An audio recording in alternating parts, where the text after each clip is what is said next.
Vamos voltar agora a Brasília, porque o interventor federal, Ricardo Capelli, entrega o relatório com parecer sobre os ataques aos três poderes no dia 8 de janeiro. Vamos acompanhar. Informação de levantamentos nesses 19 dias de intervenção federal. A intervenção federal começou no dia 8, hoje é dia 27. Eu até na vinda para cá, eu estava fazendo a conta dos dias e foram tão intensos que eu achei que tinha muito mais tempo, né? Mas foram apenas 19 dias. Então aqui não é um ponto de chegada, mas aqui é um ponto de partida. São relatos e informações que a gente conseguiu, preliminares que a gente conseguiu colher, e que daqui para frente o doutor Sandro Avelar, os inquéritos abertos, e tanto na Polícia Militar, os IPMs, quanto na Polícia Federal, o inquérito no Supremo Tribunal, tudo isso vai dar, todas essas investigações vão prosseguir, principalmente na individualização das condutas, que é o mais importante, para apurar tudo aquilo que aconteceu, os fatos lamentáveis e inaceitáveis do dia 8 de janeiro. Eu também quero registrar, nesse início, que logo após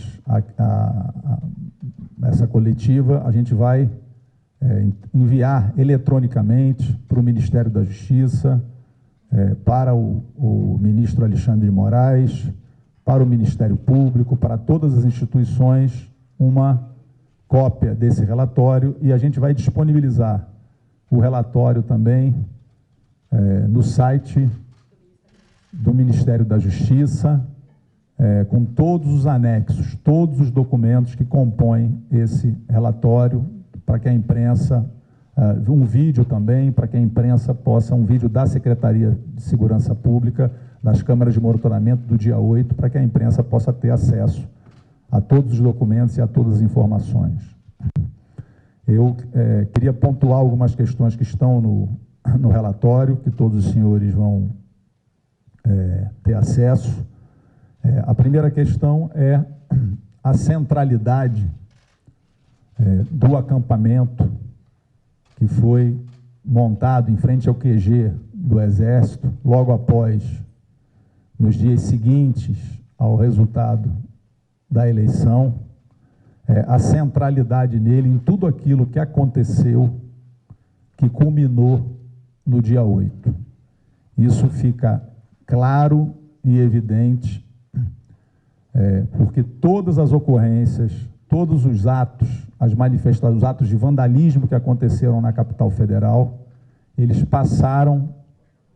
tiveram a sua organização, o seu planejamento, o seu ponto de apoio naquele acampamento que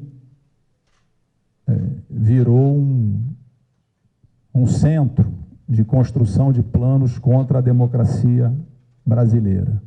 É importante registrar a natureza daquele acampamento, e está documentado. Para vocês terem uma ideia, a nossa polícia registrou 73 ocorrências policiais no acampamento nesses pouco mais de 2 meses que ele funcionou. Ocorrências policiais de roubo, furto, no relatório está tão descrito e detalhadas as ocorrências policiais. Então, foi um ambiente também onde circularam criminosos. Isso é comprovado pelas ocorrências policiais. E todos os eventos, o evento do dia 12 de dezembro, da diplomação, a tentativa de explosão de bomba, a tentativa de bloqueio do aeroporto, todos os eventos, eles passam, de uma forma ou de outra, pelo acampamento, por aquele acampamento. Um acampamento criminoso que perturbou a ordem pública no Distrito Federal durante esses pouco mais de 2 meses. É importante registrar que não era um acampamento comum, os senhores também verão no relatório, porque acampamento não tem cozinha montada, não tem infraestrutura como tinha de banheiros químicos, geradores. Você tinha toda uma estrutura montada numa verdadeira mini-cidade golpista, terrorista, montada em frente ao QG do Exército. No relatório a gente tem fotos, inclusive, que demonstram a evolução da montagem desse acampamento ao longo, logo após as eleições e até o fatídico dia 9 de janeiro, quando ele é desmontado. Então, eu acho que isso é muito importante. No relatório também está consignado, e é importante registrar, que foram a nossa polícia, as nossas polícias, a Polícia Militar, a Polícia Civil, em conjunto, tentaram fazer incursões no acampamento para coibir o comércio ilegal, para desmontar. Inclusive, houve a mobilização de homens para essas operações. São operações registradas e são operações que foram canceladas na véspera por ponderações feitas pelo Exército Brasileiro, pelo Comando Militar do Planalto. Então, houve a tentativa das polícias do Distrito Federal de tentar agir, mas elas não tiveram êxito nessa tentativa de coibir ou desmontar esse acampamento. Então, o primeiro registro, e está no relatório, que eu acho que é importante fazer, é que o que aconteceu no dia 8, ele é fruto de uma escalada de eventos que começam logo após o resultado das eleições e a vitória do presidente Lula. Esses eventos, eles vão e voltam, tem momentos de pico, tem momentos, nós chegamos a ter no acampamento um momento com 300 veículos lá dentro, caminhões, e aí no relatório também tem, inclusive, os estados de onde vieram esses caminhões, que mostram um pouco a geografia da mobilização no Brasil, de onde vieram essas mobilizações. Isso está no relatório também, os estados de onde vieram. Então, acho que o primeiro fato é esse. O ocorrido no dia 8, ele é produto de uma escalada, sucessivos eventos que culminam no dia 8. É fato também, acho que a imprensa já andou noticiando, que logo após a posse há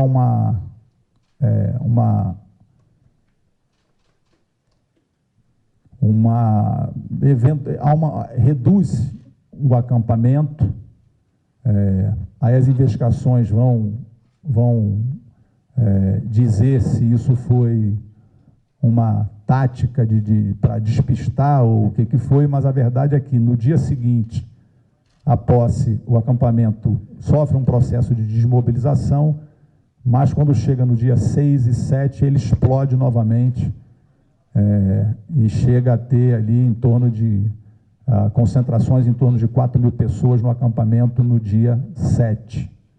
Então, e é importante registrar também que em todos esses eventos, todos os distúrbios no Distrito Federal durante esses períodos, esses elementos saíam do acampamento, praticavam atos e depois regressavam para dentro do setor militar urbano. Então, isso também é importante registrar a centralidade daquele acampamento em todos os atos criminosos praticados no Distrito Federal ao longo dos meses de novembro, dezembro e que culminaram no dia 8. A segunda questão, que eu acho importante registrar, e está no anexo do relatório, é que houve informação sobre o que aconteceria no dia 8. Há um relatório da Secretaria de Segurança Pública, do dia 6, onde no relatório está escrito textualmente, esse relatório foi entregue no gabinete do secretário de Segurança Pública do Distrito Federal, ainda no próprio dia 6, o senhor Anderson Torres, então secretário, informando nesse relatório da inteligência, o relatório vai estar disponível também como anexo na internet, onde dizia que a tomada do poder, a manifestação que era convocada como tomada do poder, previa, inclusive existia ameaça concreta de invasão aos prédios públicos. E ali está descrito tudo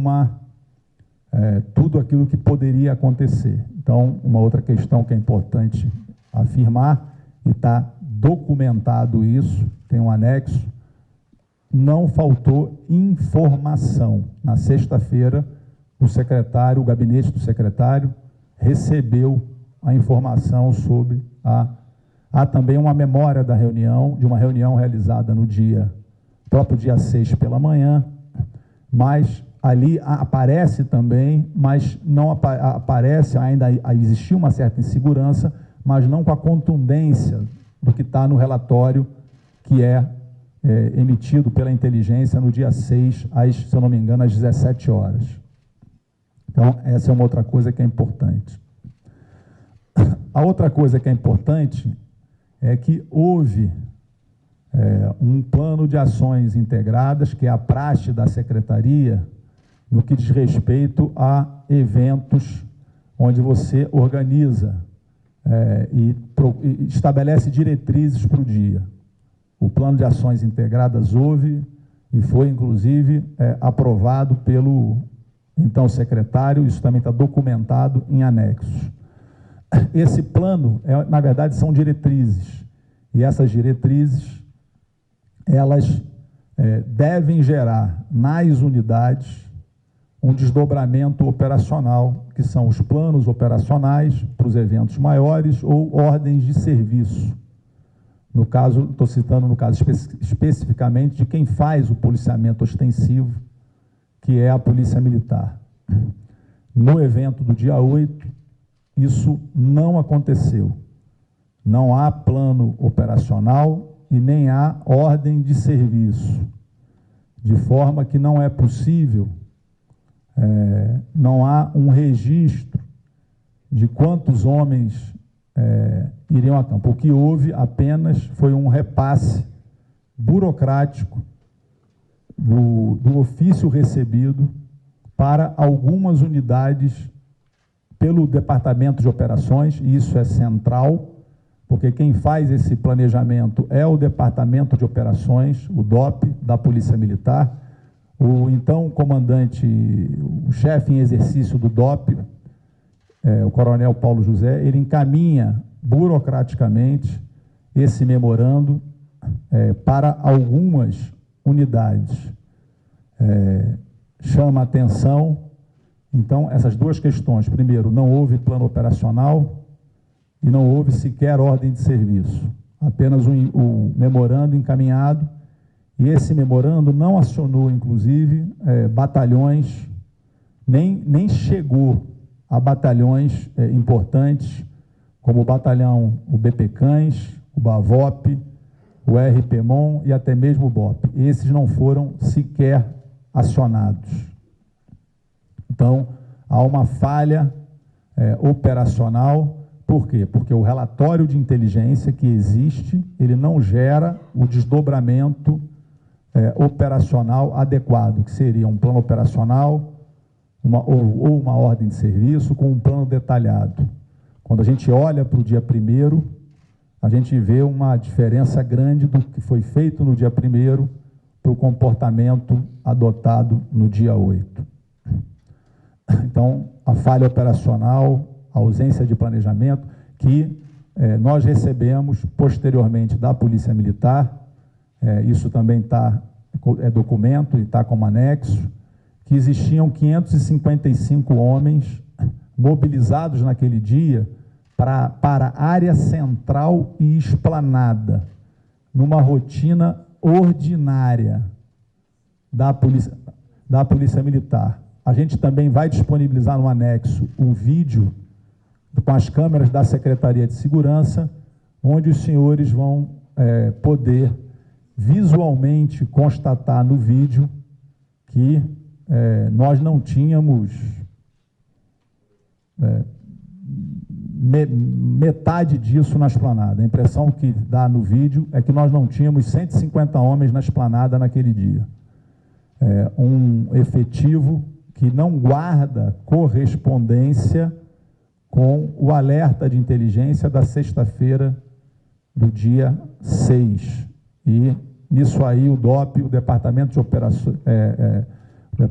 Operações da Polícia Militar, é uma peça central, porque não desdobrou isso em plano operacional, em ordem de serviço, e nem comandou a mobilização condizente com a informação que existia.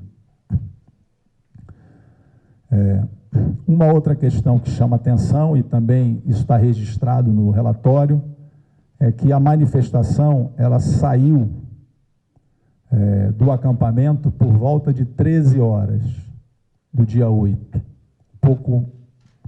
Alguns minutos a mais, a menos, por volta de 13 horas.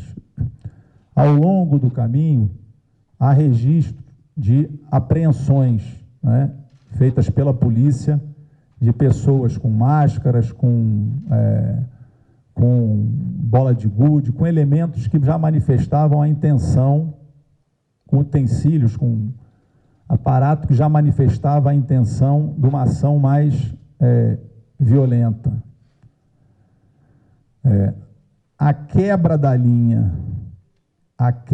linha de contenção na altura da Alameda das Bandeiras, ali na Alameda das Bandeiras, na altura não, na Alameda, ali na Avenida das Bandeiras, se dá por volta de 14h43, o que demonstra que entre as 13 horas, a saída da manifestação, e até a chegada na linha de contenção, que foi quebrada, nós tivemos algo em torno de 1h40, tempo suficiente para que fosse acionado efetivo, fosse acionado tropas para dar suporte à linha, uma vez que estava ficando clara a intenção dos manifestantes. O acionamento se dá somente às 15 horas e quando algumas tropas chegam na esplanada, os três poderes já estavam invadidos. É importante registrar que nós tínhamos também na linha de contenção alunos do curso de formação de oficiais da Polícia Militar, na linha de contenção, uma linha de contenção também não condizente operacionalmente com o alarme, com a informação que existia. O padrão são a gente ter gradis duplos, amarrados, enfim, juntos, como a gente já teve no dia 11.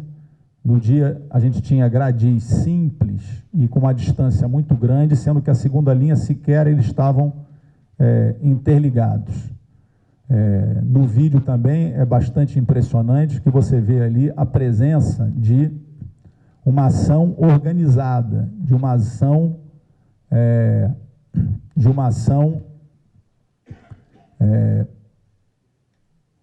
profissional, porque você vê, a gente tem pessoas com rádios, comunicadores, e é impressionante como, num dado momento, todos se levantam ao mesmo tempo, puxam a primeira linha de gradis, que ela cai de ponta a ponta puxada.